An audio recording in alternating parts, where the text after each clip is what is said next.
Hello everyone. So this is a really important video for me because it's the one that let me start all this idea of making a channel on YouTube, and I decided to create this video when I discovered that the remastered of Dark Souls will be out. So the main goal of this video is to give you some new knowledge about this pretty old game, but really interesting for me, because there are a lot of aspects about this game that can still be discussed. So I've been always a big fan of Miyazaki's games, but I started digging in the lore of his games just when Bloodborne came out. And I've started from Bloodborne because for me is the most obvious in the references. In fact, this game is clearly inspired by all the books from Lovecraft and some others like Dracula from Stalkers and so on. While for Dark Souls I think is more difficult to understand where Miyazaki get all his inspiration to create the game, except from the art style that we all know is clearly and obviously inspired by the Berserk manga in a lot of characters, monsters, armor, and also in the ambient. So many people have tried to find a key of reading for the Dark Souls game, and that was something really difficult because all the time when someone tried to find a theory that can explain the game and why it's constructed like this, always there are some points that are not really clear. The most convincing for me was that the main inspiration of the game came from a lot of different theories from different philosophers. And after the first chapter with Dark Souls 2, not directed by Miyazaki, the story started to make sense when we are looking at the theories of Nietzsche. I'm not a philosopher, but there are some points that I want to discuss. And first of all the connection between the chosen undead and all the theories about the eternal return and the Übermensch. In fact, in the story, we will be forced to repeat a lot of parts of the games many times, always to respawn in the same point, and after that we have to play again the game with a New Game Plus. And also we can say that we are just a small piece in this big cycle that is the story of the game. And after that, with the second game, with the DLC, we can see that there is something that always returns about all the stories that we see. But with the last DLC of Dark Souls 2, this theory doesn't make really sense, because it's the only part of the game where the story doesn't repeat in the perfect same way. Also, in the some books of Nietzsche, we can find some part of the text that really can represent all the idea that the game creates about humanity, and can in some way explain all the idea of the queens like Nashandra. It's kind of too long to explain, so I will put it somewhere over here, probably. But after that there are some simpler but more effective visual references, like the portals with the headless snakes. And we have to say also that in the first game all the concept about the snake is really important, a really important core theme of the game. And also I was to forget,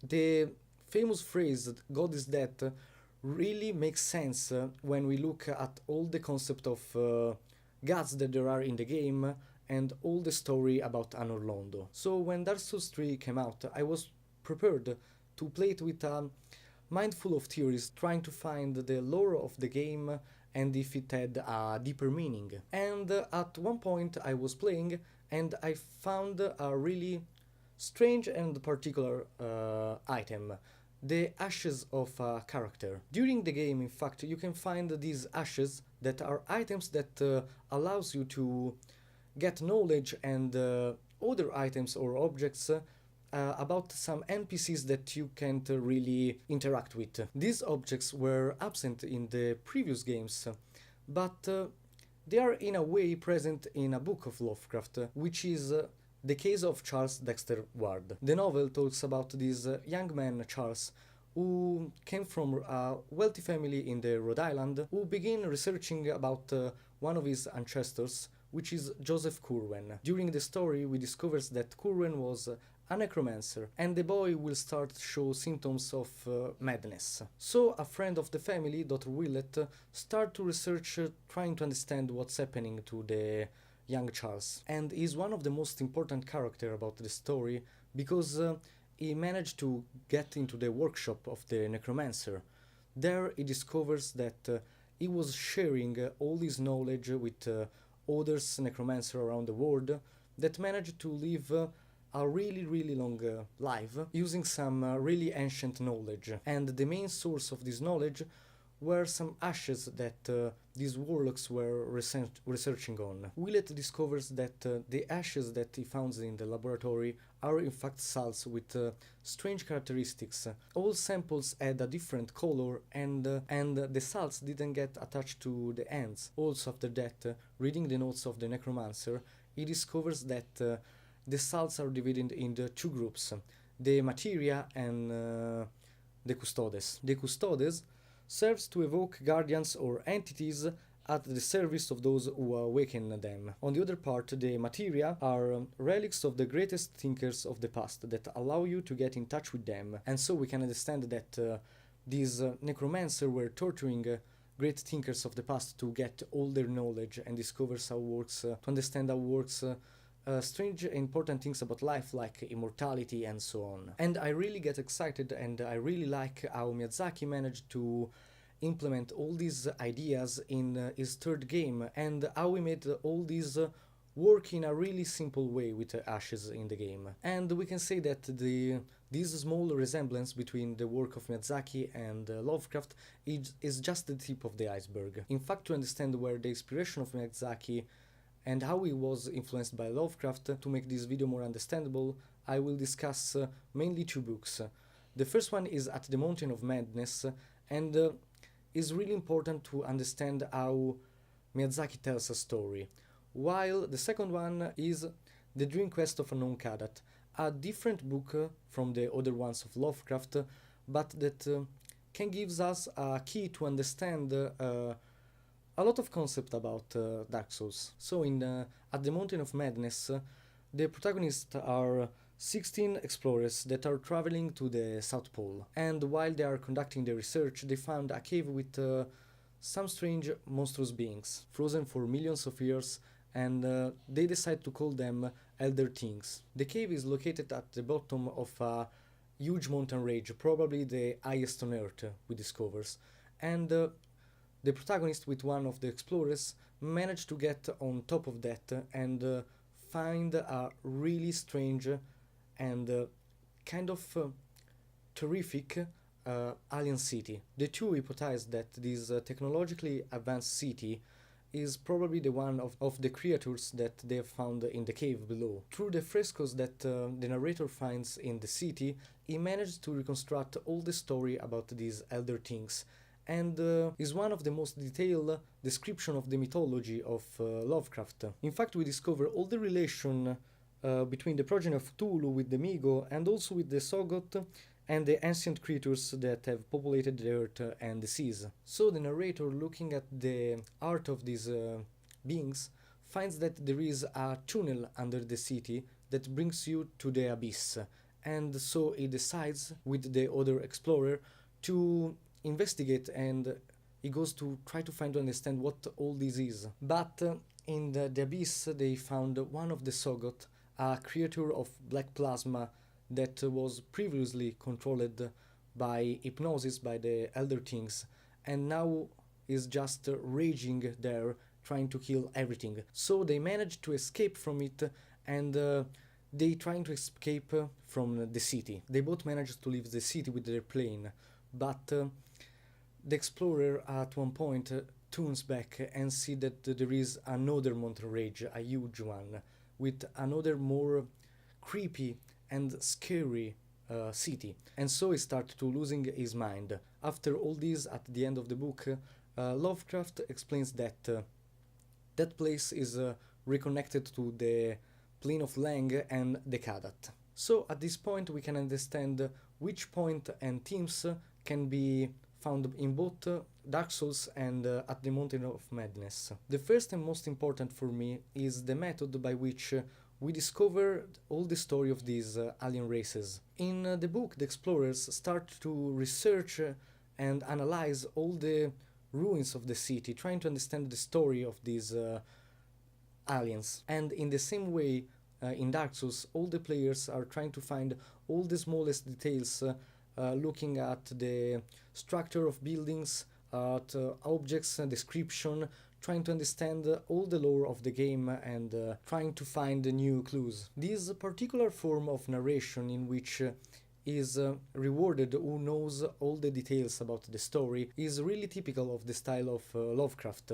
In fact, to understand all the story he has created during his writing years, we have to read and remember most of all his books, trying to connect all the points that he has created. And otherwise, many of his novels or short stories will seem without a story if you don't know everything about the other books. And this, if you think, is one of the most common critique that was made about Dark Souls at the beginning. In fact, it's really difficult to reconstruct all the mythology created by Lovecraft, because we have to entrust and read all these diaries of people who experienced madness and have seen really strange stuff.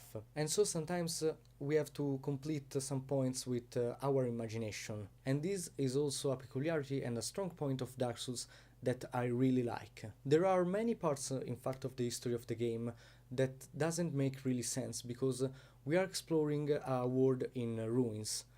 And this happens in all Miyazaki games, and also happens in quite all the books of Lovecraft. In both games and books we found ourselves in a world that was there for ages. There are a lot of civilization that already passed there, and we can just understand so little about them. And in fact, there is another important connection between At the Mountain of Madness and Dark Souls, and these are the gods. In fact, the city of the book really resembles, except the gothic design, the one in Dark Souls. Another thing that intrigues me a lot about the book and the game is the story and the connection between the sad fate of the Elder Things and the people of Ulasil. They were both, in fact, two civilizations really advanced technologically, and both of which were destroyed by something that they have created. And yeah, we can see that the Abyss in Lovecraft is more connected to themes like sea and water, but they make more sense after Ulasil when we talk about New Londo. And also we can say about Ulasil that there is Chester, which is a connection to Bloodborne, and so we can say to Lovecraft. That's kind of stupid, but kind of also makes sense. And now we are at the most difficult part of the video. I have to talk about the dream quest of the unknown Kadath. I really believe that this book is the main inspiration for Miyazaki when he created Dark Souls, and I think that you will agree. In fact, the book talks about Rudolph Carter, a man that is capable of traveling between our world and the world of dreams. So Carter one day was dreaming, and during his dream he saw one of the most beautiful city, and after that he had an obsession and want to discover and try to find that city. And so he started a long journey in the dream world. So when he went to the dreamland, he found that nobody knew where the beautiful city was. And so after a while researching, he decides to go to talk with Atal, which is an expert of the world of dreams. At first, Atal explains to Carter that the city is located in the desert of Lang, in a particular place called Kadath. And he also explains to the protagonist that he should not bother the gods that live there. But after a while, they were talking, and Carter managed to get the old man Atal drunk. And after a while, he explains that on the island of Oriab, there is a face sculptured in a mountain, and that's the only clue that can help him to find the City of the Gods. And after that, the adventure of Carter begins, but it will be always obstructed by Niraltotep, the crawling chaos, and messenger of the old gods. And in simple terms, that's the story of the unknown Kadath. We already talked about Anor Londo, So I think it's better if we jump at the end of the book to analyze the City of the Gods here. In the story, when Carter manages to get on the top of the Kadath, where is located the City of the Gods, he finds something that is not what he expected. The city, in fact, proves to be dark and empty, for the exception of Nyarlathotep. The god so will explain to Carter that the other gods he was searching went to live in the city that he has dreamed and desired, leaving their previous home completely abandoned. This part doesn't really make sense, but yeah, it's Lovecraft. The god then explains to Carter that he had manipulated him to find the gods, because there must be always someone in the city. And all this part really resembles for me the story of an Orlando in Dark Souls, where we discover all the story about Gwendolyn and how he planned to hide that the gods escaped from the city, how he managed to maintain the beauty of an Orlando, and how he planned all this story to convince the chosen undead to go and to revive the flame. In fact, there are a lot of similar elements when they describe the city of on top of the Kadath, and is really similar to an Orlando. They're at the end just an abandoned city of marble. In fact, the figure of Nyarlathotep and Gwendolyn are really similar both in aspect and how they act. Both are physically different from the other gods which they belong, and also they are in common tentacles, we can say, but the figure of Nyarlathotep is not really clear and is represented in always different ways, like sometimes he is a monster, sometimes he is an Egyptian guy. I don't know, it's kind of strange to understand all about this character. And here's a little gem for you. In both the book and in the game, the protagonist reaches the City of the Gods transported by some devilish creature, we can say, which are pretty similar. In fact, these creatures in the book are known with the name of Nightgaunt. They are creatures that serves an older god, which is Nodens, and so they help the protagonist because they are not under the influence of Nyarlathotep, while their role in Dark Souls is not really clear, and in fact we don't have many info about them, except they appear again in the third game. I think that it's really important that both Dark Souls and the book have a common piece of story and is represented most by the character of Sid the Scaleless. During the story, Carter, in one of his adventures, finds himself in a port city called Dilat Lin. Here he meets some non-human merchants that they trick and drugs him and start to bring him on a black boat to the moon. There Carter understands that the non-human merchants and the moon beast are serving Nyarlathotep. But the most interesting things are the aspect of the moon beast. In fact, they are described as great grey white slippery things like a sort of toad without any eyes, but with a curious vibrating mass of short pink tentacles.